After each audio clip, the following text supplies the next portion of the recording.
Warrior cats. I love them, and I've been working on an animated short series based on it. But it's taking a long time.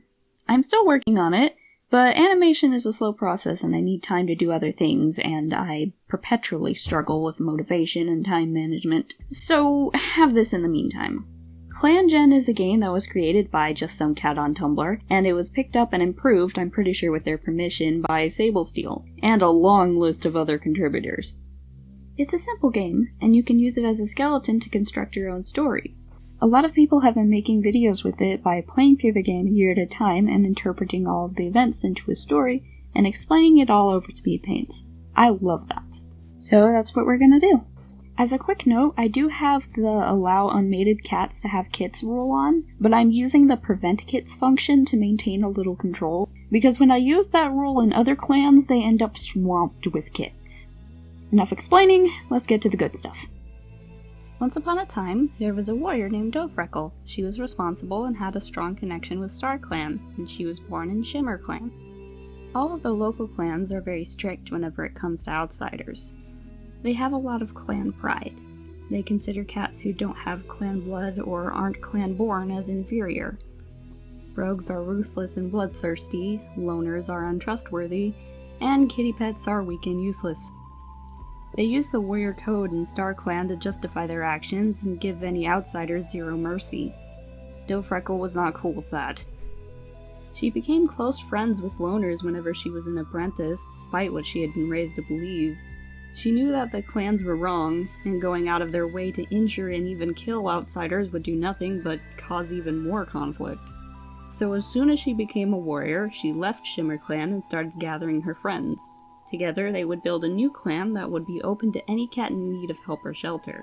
Of course, these cats had been harassed by the clans almost all their lives, so they were reluctant to put any faith in the Code or StarClan. But a few of them did come around when DoveFreckle explained their true purpose. She only lived long enough to see RogueClan begin to get its footing. She died due to a medical condition she'd been born with and been struggling to manage for several moons. After her death, she was able to find some other cats in StarClan who were willing to accept RogueClan and help her grant their new leader 9 lives. She'd chosen Shadestar as her successor while she was still alive, as she'd been like a second mentor to DoveFreckle, and she trusted her to take care of the clan. Since we're here, let's cover the other 2 cats in StarClan. Unfortunately, the clan's youngest warrior died at the end of this year.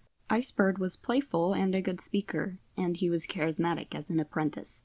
He was born a kitty pet, but his housefolk abandoned him and his littermates on the streets of Two-Leg Place when they were only 4 moons old. After another moon of struggling to survive, he was separated from his siblings and ended up all alone. Luckily, he wasn't alone for long, as he met a fellow future warrior, Maple Leaf. She took him under her wing and showed him the ins and outs of surviving on the streets. Until one day, Iceberg was badly injured when a 2-leg kit shot him with a BB gun. He survived, but it was a very close call, and Maple Leaf decided that they were leaving Two-Leg Place for the forest. He was all for that plan, so off they went. The pair hadn't been in the area for long before they met RogueClan. Maple Leaf was hesitant, but Iceberg had stars in his eyes as he listened to them talk about warriors in StarClan. They ended up staying. Maple Leaf became a warrior, and Iceberg was her apprentice. He didn't get into much during his apprenticeship. He helped chase off an unfriendly rogue and went looking for herbs with the medicine cat. The rest of the clan seemed to like him okay. The thing is, he was starting to have strange dreams that he didn't understand. He told the medicine cat Model Tuft about it, but she couldn't make sense of it either. The same moon that he became a warrior, an apprentice from Spruce Clan got lost in RogueClan's territory, and he was one of the cats who found them. They became friends, and Iceberg started to wonder about other clans. Not long after that, he suddenly goes missing and is later found dead. Our next and final StarClan cat is named Peony. Peony? I have no idea how to pronounce his name. I googled it. It's Peony, like the flower. So Peony is vengeful and an excellent speaker. He was a kitty pet that the patrol witnessed being abandoned by his 2 legs. He was very sick with red cough and died the very next moon. The thing is, he was the second of 3 dead cats the patrol encountered. The first was another cat on the Thunder Path. This one was probably hit by a monster. And the second was an abandoned kit that the clan tried to rescue, but they didn't survive the night. Because of these 3 deaths, the entire clan was on edge. A lot of the cats didn't fully understand or trust StarClan, and some of them are terrified that these 3 cats were some kind of warning or omen. Not to mention, RogueClan was created for the purpose of helping cats like these, and they failed. The first one wasn't a huge deal, but with Peony they actually got to know him for a moon before he died. They had to watch him suffer from a sickness that Modded Leaf knew was incurable.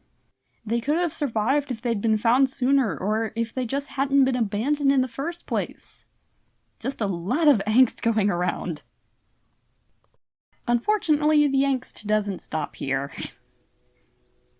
The current leader of RogueClan is still Shadestar, put in charge by DoveFreckle before her death.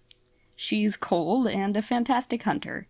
She's getting up there at 128 moons old. She hasn't done a ton as leader, but she's the best hunter in the clan, so she leads most of the hunting patrols. She is very stressed at the moment, and has been struggling with her new position. She, her deputy, and the medicine cat Mottled Tuft don't seem to be communicating very well, as they're always wondering what each other are up to, or eavesdropping on each other. Shadestar grew up in the area as a loner, so she doesn't trust the other clans at all, and she worries about RogueClan's relationship with them a lot. She also struggles to understand StarClan. Shadestar never trusted anything about the code or whatever came with it. She only trusted DoveFreckle, and now she's gone. What's worse is most of the clan members are keeping to themselves. They don't have very strong feelings about one another, and there isn't much trust between clanmates, which is not good. Her warriors like Shadestar well enough, and they trust her to lead them, but their loyalty is tenuous at best. Even worse than all that, Shadestar has already lost a life. She failed to interpret an omen from StarClan and lost her first life as a result, and she's terrified. The 3 omen deaths greatly affected her, and she's been very quiet since Iceberg went missing. Honeymesk is the deputy. She's ambitious and an excellent speaker at 29 moons old. With Iceberg dead, she's the youngest member of the clan, and she was kind of surprised to be made deputy. Shadestar chose her because she reminds her of DoveFreckle, and they were close to each other. Honeymesk takes her position seriously, and she does a good job of keeping things organized and leads most border patrols herself. However, that also means that she was one of the cats to find all 3 of the Omen Death cats, and she feels horrible, like she could have saved them if she'd gotten there sooner. She worries about Shadestar and Mottled Tuft a lot. She's noticed that her leader is clearly struggling, but Shadestar won't talk about it, so all Honeymesk can do is pick up the slack on her own. Mottled Tuft is getting old and seems to be really on edge all the time lately, and she also refuses to open up. She gets along well enough with the rest of the clan, especially a new recruit, a former kitty pet named Timmy, who she's totally not crushing on. She does her best to try and get to know some of the others. She's had her eyes on another warrior, Weaselnose, lately, because she's well aware of how close an eye he keeps on everyone. Honestly, I feel so bad for Mottled Tuft. She's confident and a good storyteller, and 152 moons old! She is way too old for this shenaniganery! She used to be a loner who would heal sick and injured cats in the area, but now surviving alone is getting hard, so she decided to put her skills to good use in RogueClan. She didn't believe in StarClan at first, but she got to witness Shadestar getting her 9 lives and has been getting a lot of visions recently. She didn't want to tell anyone about them because the entire clan was already stressed enough as it is, and she's well aware of how Shadestar feels about StarClan, so she kept it to herself for a while. But then Weaselnose and Iceberg both had visions just like hers, and while she and the new warrior were gathering herds together, they get a visit from a StarClan cat. She couldn't figure out what it was the visions were trying to convey, but now that it's already happened, she believes that they were a warning of Iceberg's death. She didn't like Iceberg per se, and she's really broken up about the fact that he could still be alive if she had just been able to understand the warnings. She likes the rest of the clan okay, but she has some conflicting feelings about Weaselnose. The first warrior of RogueClan is Maple Leaf. She's careful and a good speaker at 105 moons old. She grew up on the streets of Two-Leg Place, dodging monsters and dogs and digging through garbage for edible food and chasing pigeons. She expected her life to be that way until the day she died. Until she met Iceberg, young and alone, just like she had been. She didn't want him to go through the same kind of things that she'd experienced, so she looked after him. She started to really care for him, and after he was hurt by a two-leg, she decided enough was enough, and they set out for the forest. She didn't have any exact expectations, but she had high hopes, especially after joining the clan. She doesn't have strong feelings for anyone, but she doesn't get along with Model Tuft very well, but she still helps around the medicine den despite this. She met a kitty pet named Jessie and brought her back to the clan, and she takes part in a lot of border patrols. She was one of the cats to find Peony and stuck around the medicine den to keep him company. Iceberg's death was a lot. She's still processing and is beginning to question if clan life is that safe after all. Lynx Claw is adventurous and an excellent fighter. He's 52 moons old. As the best fighter of the clan, he's appointed himself as the main defender. He accompanies Honeymesk on almost every border patrol. The Omen deaths affected him a lot. He spends most of his free time wandering around the territory, looking for lost cats in hopes of getting them back to camp fast enough to help them. He gets along with Model Tuft and Honeymesk decently well, and he's cool with Jessie, but for some reason him and Timmy are BFFs. Like, I checked their relationship charts the moon after Timmy showed up, and they were already on platonic love somehow? I can only assume that they met before Lynxclaw joined the clan and had some kind of adventure together.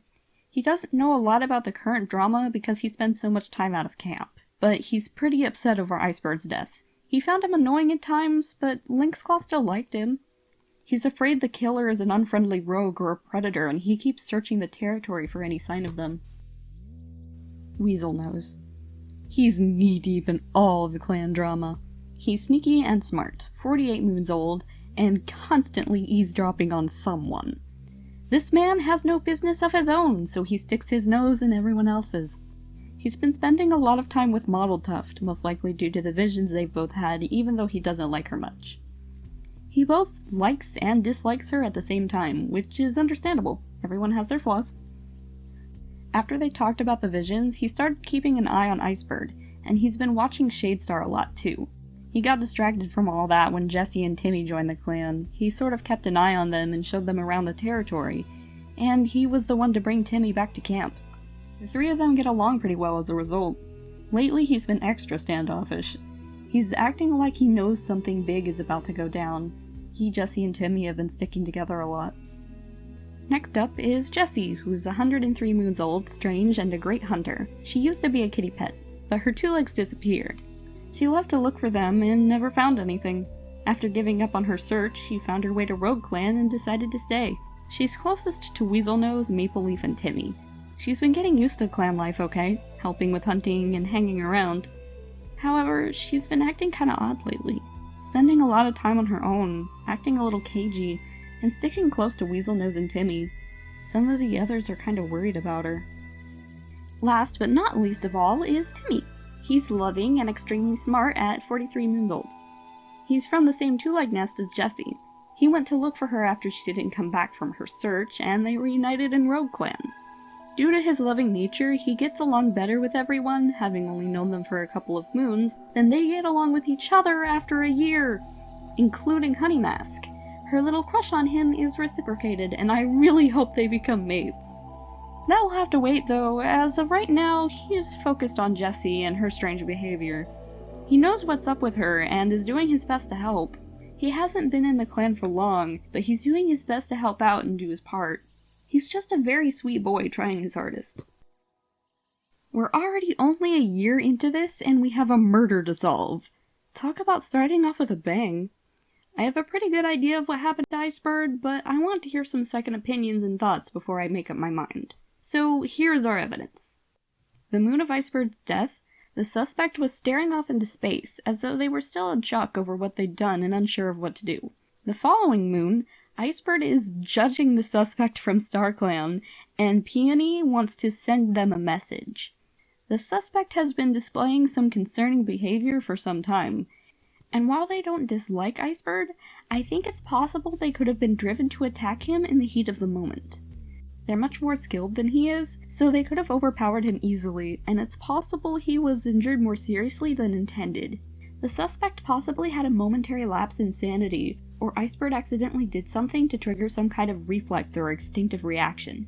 Honestly, I was pretty sold on the suspect after seeing Iceberg thinking about them so negatively.